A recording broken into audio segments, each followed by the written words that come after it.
Hey guys, welcome to the first ever Cowgirl Closet Podcast, a worldwide ranch production. I'm your host, Addy Ford, and this episode is strictly just to get to know me and who I am as a person before the next couple episodes launch. So starting off, like I said, I'm Addy Ford. I'm from Paradise, Texas. For those of you who don't know, it's about 45 minutes northwest of Fort Worth. I grew up there my whole entire life. We live on land, I want to say it's about 60 acres. We had cattle up until a couple years ago. We also have land out in Bowie. Grew up going there and helping my dad do whatever. We would hunt out there and all the things. I love it out there so much. It's beautiful. It's close enough to the Metroplex where you can still go to like the movies and stuff, go shopping, but it's not super, super city. So I grew up doing that. I went to Paradise until my sophomore year. A couple days before school started, me and my parents made the decision to transfer me to a bigger school called Decatur. They're right there next to each other. And that decision was basically just made on school decisions, but sports, I'm going to say. I did everything under the sun. I cheered, did basketball, track, cross country. I showed pigs for about 4 years. I even played tennis. But outside of that, all-star cheer was my biggest thing that I did. That kind of is who I am as a person. It's my personality, or it was. So I made the decision to move to Decatur beginning of my sophomore year. Didn't really tell anybody, so that was a shock. But that really impacted me in a good way, I'd have to say. Girls in high school, everyone struggles. No matter where you are, you can't run away from your problems. You can't run away from your issues. So my issues didn't just disappear whenever I went to Decatur. It helped me grow as a person, though, for sure. So I don't take back anything that I did. I love Decatur. I love Paradise. I loved all my friends. But yeah, it was definitely a learning curve. So from there, I graduated in 2020 when COVID hit. That was a shock. We got out of school for spring break and never went back, for most people that know. And in that moment, I was training to cheer at Texas Tech University. But once COVID hit, I kind of lost that drive because, there's nothing to do. You couldn't go anywhere. So I spent all my days just hanging out with my friends and kind of put cheer on the back burner. Turns out 4 days before video tryouts were due for Texas Tech, my mom pulls me in my room and she's like, "You've worked your whole entire life for this, do it." And she convinced me to do it, so me and my friends got together and for 4 days nonstop, that's what we did, sun up to sundown. My best friend at the time, she was doing my hair and makeup. She was making sure I was tan. We were in the gym, literally sun up to sundown. And I got my video turned in, not expecting much out of it. But I remember the day that the finals were released. It was me, my two best friends, my mom, and my brother in the living room. And my name was on the finals list. The video and the feeling that I got from that, the video is crazy. I still watch it. Everyone just hugged me and we were crying. And I didn't even make the team yet. But it was a really good experience, a really good feeling.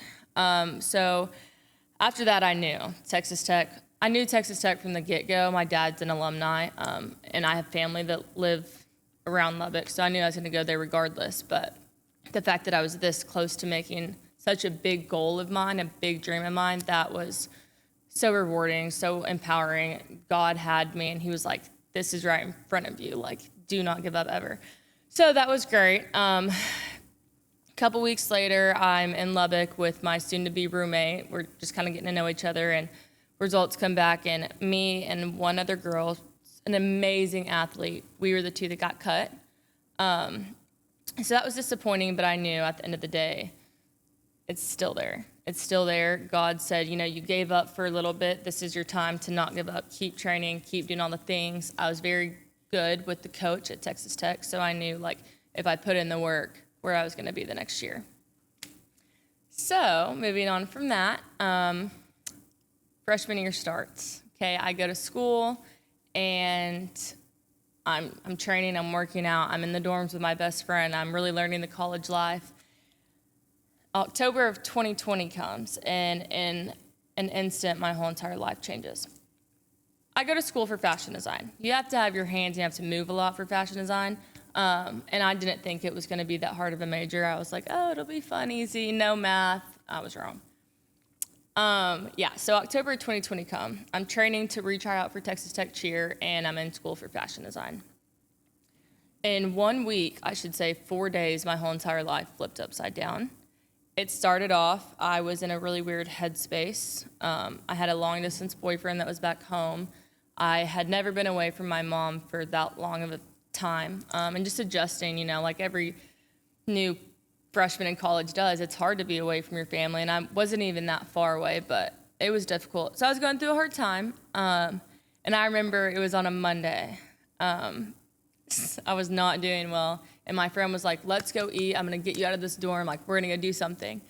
So I'm like, okay, fine. I think we were going to go to like a frat party or something crazy. And I broke a handheld mirror. And I look at my friend, I'm like, I swear if anything bad happens from this, it's over. Like, and she was like, don't believe that 7-year rule. Like, it's fine. And I was like, okay. A couple days later, I can't do it. I'm like, that was on a Monday or Tuesday, and on a Thursday, I was like, I can't do it. I'm going to drive home. It's midnight at this point on a Thursday. So, and I don't tell anyone except for my boyfriend at the time. And I'm like, I'm just going to drive home. I want to see my mom. I miss my dog. I need to go home. So I get in my car, and I start driving home. I'm about halfway in between Paradise and Lubbock, so Dickens, it was outside of Dickens. If you know that drive, Dickens is where there's no cell phone service. I was outside of Dickens, but like an hour and a half from Lubbock. I'm driving, I'm going super slow because I know at this point it's like 1:30 in the morning or something like that. Nobody knows I'm driving home. This is so dangerous. I'm dumb, but I want to get home. And a hog runs out in front of me, and I cannot continue driving. At this point, no cell phone service, nobody knows where I'm at, and my car is not drivable. Luckily, my best friend Lexi at the time, she's still my best friend, but she was DDing for her boyfriend that night, and I give her a call. And I'm like, hey, I did this, I'm stuck, will you please come get me? So she comes and gets me, whatever. I go back to her place, I fall asleep, and I'm like, I'm gonna deal with it in the morning. Have to make the phone call to my parents, whatever. So my mom and my grandmother come that Friday morning to Lubbock to spend the weekend with me. And it was great. It was so great. And on Sunday, they're leaving to go home. Monday morning, I get a call from my mom that my grandma Wilma, I think it was Grandma Wilma, hopefully, she had passed away, and that I needed to get on a flight to come home to go to her funeral. And I was like, okay, at least I get to go home. Can't drive because I don't have a car, but whatever. So it's car wreck and then a funeral. So I get on a plane, I go home, and about 4 to 6 miles away from my grandmother's house, my other grandmother's house, the one that came to visit me, it was on 51 in Decatur, if anyone knows where that's at. It's the speed limit's 75, and I get hit by a big quarter-ton dually with a grill guard on the front. I was sitting, no idea what was happening. I was happy to be home. I'd just gotten off the flight. I was sitting with my feet in the seat, dancing to Holy by Justin Bieber. I don't know. And I look up, and this truck is headed right toward us. And the last thing I remember was I did this. If you're watching, you can see my scars on my arm and still have glass in my hand, but I did this, and I remember a really loud ringing noise, and we were just spun and spun and spun. If it wasn't for the driver, then I don't know what could have happened. But yeah, so from that moment on, I didn't know what was going on at the time. I got out of the car, there was blood everywhere, and I was like, I'm fine. I didn't have shoes on, and I was standing on the burning asphalt. So all I could think about in that moment was, oh my gosh, like what just happened? I didn't know I was injured. I didn't know, what was going on. Ambulance comes, I go to the hospital, and for about 2 weeks after that, I did not have movement from about my shoulder down to my fingertips and my right arm. My right arm is my dominant arm. So in those 2 weeks, I had to really learn how to redo everything. I didn't know how to put my hair up in a ponytail. I didn't know how to do basic day-to-day life things. And it was also in that moment that I said my cheer career's over and my fashion design career's over. Because it's almost impossible to be a fashion designer and a cheerleader whenever you only have one arm. And I was at the point, I did not know what to do. I was so confused in my life. But flash forward a little bit, God, working in his amazing ways, he has different plans for me. I got movement back in my arm, and then I went to PT for a whole entire year.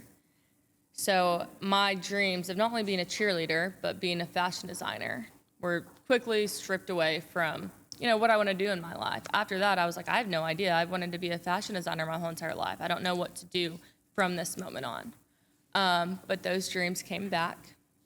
The cheerleading thing, I never got back into that. All my friends still cheer. I'm still involved, but I never retried out like I had hoped to.